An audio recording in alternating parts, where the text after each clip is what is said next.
नमस्कार, स्वागत है आपका इस खास एक्सप्लेनर में, जहां हम बात करने वाले हैं अदानी पावर के बारे में। मार्केट में इसके 214 के लेवल को लेकर आजकल काफी ज्यादा बज़ बना हुआ है, राइट? तो सारे शोर शराबे को साइड में रखते हैं और सीधे डेटा और चार्ट्स पर फोकस करते हैं कि आखिर सच्चाई क्या है। मार्केट में इस वक्त हर किसी के दिमाग में एक ही सवाल घूम रहा है। स्टॉक ने तीसरी बार ब्रेकआउट का अटेम्प्ट किया है, तो क्या ये एक लंबे मल्टीबैगर सफर की शुरुआत है या फिर सिंपली अपना प्रॉफिट बुक करने का एक बढ़िया मौका? इस एक्सप्लेनर में हम इसी मेन कंफ्यूजन को क्लियर करने की कोशिश करेंगे। आज के एक्सप्लेनर में हम इन 5 पॉइंट्स पर चर्चा करेंगे। पहला, इस 214 रुपए के ब्रेकआउट के पीछे की कहानी। दूसरा, कंपनी के फंडामेंटल्स और उससे जुड़े रिस्क्स। तीसरा, टेक्निकल ट्रेंड्स की डिकोडिंग। चौथा, इंडिया में बिजली की लगातार बढ़ती डिमांड। और आखिर में हमारा फाइनल वर्डिक्ट। तो चलिए शुरू करते हैं हमारे पहले हिस्से से। भाग 1, 214 का ब्रेकआउट, इसे समझते हैं। अब ये 214 सिर्फ एक रैंडम नंबर नहीं है, ये एक बहुत ही क्रूशियल प्राइस पॉइंट बन चुका है। अगर आप चार्ट्स देखें तो क्लियर दिखेगा कि स्टॉक ने लगातार तीसरी बार इस रेजिस्टेंस लेवल को तोड़ने की कोशिश की है। और सच कहूं तो टेक्निकल एनालिसिस की दुनिया में किसी एक लेवल का बार बार टेस्ट होना अपने आप में एक बहुत बड़ा सिग्नल होता है। तो ये थर्ड ब्रेकआउट होता क्या है? देखिए, जब कोई स्टॉक एक ही रेजिस्टेंस लेवल को बार बार हिट करता है और फाइनली उसके ऊपर टिकने लगता है, खासकर हेवी ट्रेडिंग वॉल्यूम के साथ, तो उसे एक स्ट्रॉन्ग ब्रेकआउट माना जाता है। लेकिन यहाँ एक छोटा सा कैच है। सिर्फ एक दिन का स्पाइक देखकर हम कोई फाइनल डिसीजन नहीं ले सकते। एक सच्चे ब्रेकआउट के लिए प्राइस को उस रेजिस्टेंस के ऊपर सच में सस्टेन करना होता है, यानी वहाँ टिकना पड़ता है। आगे बढ़ते हैं हमारे दूसरे सेक्शन की तरफ। भाग 2, स्ट्रॉन्ग फंडामेंटल्स और उनसे जुड़े रिस्क। चार्ट से थोड़ा बाहर निकलकर अगर एक्चुअल बिजनेस को देखें तो अडानी पावर इंडिया के सबसे बड़े प्राइवेट थर्मल पावर प्रोड्यूसर्स में आता है। इसका स्केल लिटरली इतना मैसिव है कि ये कई छोटे देशों की टोटल डिमांड से ज्यादा बिजली अकेले पैदा कर सकता है।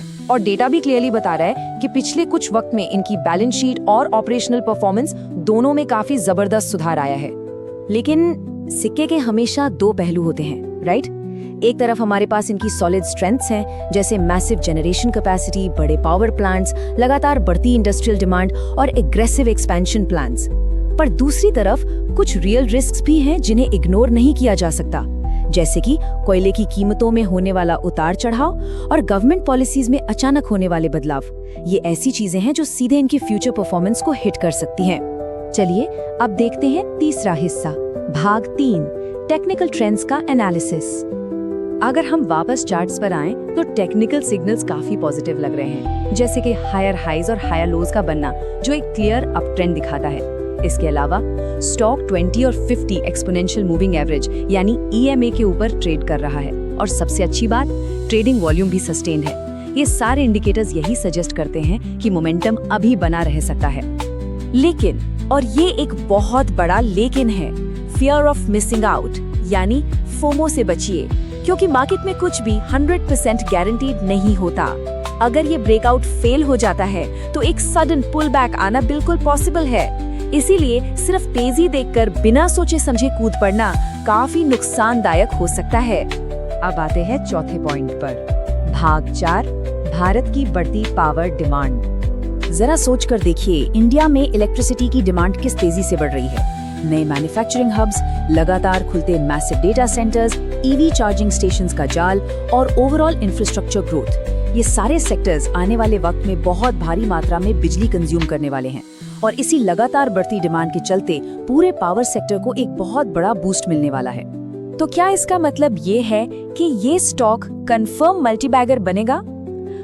किसी भी स्टॉक को मल्टीबैगर बनने के लिए कुछ स्ट्रिक्ट फंडामेंटल शर्तें पूरी करनी पड़ती हैं, जैसे उनकी अर्निंग्स में लगातार ग्रोथ होनी चाहिए, कर्ज पर कड़ी लगाम होनी चाहिए, पावर डिमांड सस्टेन करनी चाहिए और ऑपरेशनल परफॉर्मेंस टॉप नॉच होनी चाहिए।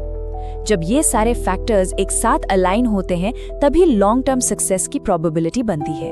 याद रखिए, ये प्रोबेबिलिटीज हैं, गारंटी नहीं। तो इन सब बातों का आखिर मतलब क्या निकलता है? चलिए चलते हैं आखिरी सेक्शन पर, भाग 5, द फाइनल वर्डिक्ट। शेयर बाजार में एक गोल्डन रूल हमेशा याद रखना चाहिए। स्टॉक मार्केट में डेफिनेट टारगेट्स जैसी कोई चीज नहीं होती। यहाँ सिर्फ संभावनाएं होती हैं, और वो संभावनाएं डिपेंड करती हैं चार्ट स्ट्रक्चर, मार्केट के ओवरऑल ट्रेंड, कंपनी के नतीजों और मार्केट सेंटिमेंट पर। अगर ओवरऑल मार्केट सेंटिमेंट वीक हो गया तो बढ़िया से बढ़िया स्टॉक भी करेक्ट हो सकता है। तो यहाँ सवाल है कि एक्शन क्या लेना चाहिए। देखिए, अगर आप पहले से ही इन्वेस्टर हैं तो अपने रिस्क मैनेजमेंट और एसेट एलोकेशन रूल्स को स्ट्रिक्टली फॉलो करें, और अगर आप एक नए इन्वेस्टर हैं तो मेरी सलाह यही होगी कि सिर्फ रैली के पीछे मत भागिए। कोई भी कदम उठाने से पहले कंपनी के फंडामेंटल्स, वैल्यूएशंस और अपने खुद के फाइनेंशियल गोल्स को डीपली इवैल्यूएट करें। बेसिकली इस पूरे एक्सप्लेनर का कोर टेक अवे बस इतना है कि लंबे समय तक मार्केट में टिकने के लिए सिर्फ 3 चीजें मैटर करती हैं: स्ट्रिक्ट डिसिप्लिन, आपकी अपनी इंडिपेंडेंट रिसर्च और सॉलिड रिस्क मैनेजमेंट। किसी भी हाइप के पीछे भागने से बेहतर है इन 3 पिलर्स पर अपना फोकस रखना। तो सब कुछ एनालाइज करने के बाद मैं आप सबके लिए एक छोटा सा सवाल छोड़कर जा रहा हूँ। इन सारे डेटा और ट्रेंड्स को देखते हुए क्या अडानी पावर इस वक्त एक अनुशासित और रिस्क मैनेज्ड पोर्टफोलियो में फिट बैठता है, या फिर थोड़ा और इंतजार करना एक बेहतर स्ट्रैटेजी होगी? इस बारे में जरूर सोचिएगा। इस एक्सप्लेनर में जुड़े रहने के लिए बहुत बहुत शुक्रिया।